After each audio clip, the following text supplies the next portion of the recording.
The 20th century was a brutal one. Men bore the brutality in a particular way.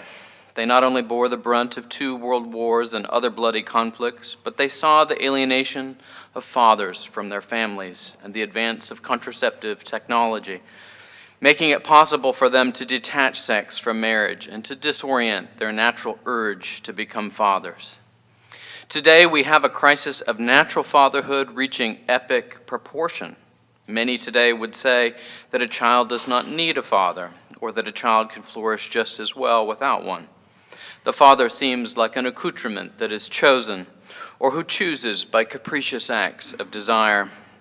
The scholarly research on fatherhood runs counter to all this. The social consequences of the crisis of natural fatherhood is by now well established. The wound of fatherlessness that President Obama spoke about has profound consequences for how human beings relate, understand, and trust one another. The same crisis is now visible to us in the sacramental order of fathers under the term clericalism. What is clericalism? It is a relatively new word. People mean by it various things. It's not hard to imagine that word on the lips of 18th century French revolutionaries who wanted to remove priests and bishops from public life entirely. When some hear clericalism, they hear what is, in fact, anti-clericalism. Today, in places like California, legislators want to pass absurd laws that compel priests to break the seal of confession. In Australia, we see a frenzied anti-clericalism, intent on destroying innocent bishops as scapegoats for crimes committed by others. Surely, this is not what is meant by clericalism.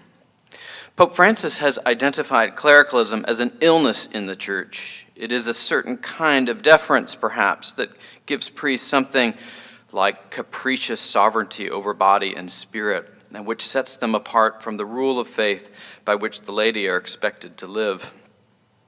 Whether he rails against airport bishops or praises shepherds who have the smell of their sheep, Pope Francis has long emphasized the need for the priest to be a father and not an executive. In a letter to all Catholics after the Pennsylvania grand jury report, the Holy Father said, "To say no to abuse is to say an emphatic no to all forms of clericalism." But he cannot mean by clericalism some kind of anti-clericalism. Rather, I think it is closer to the truth to say that he sees the illness as something more interior, an interior breach of the relationship that fathers are to have with their children.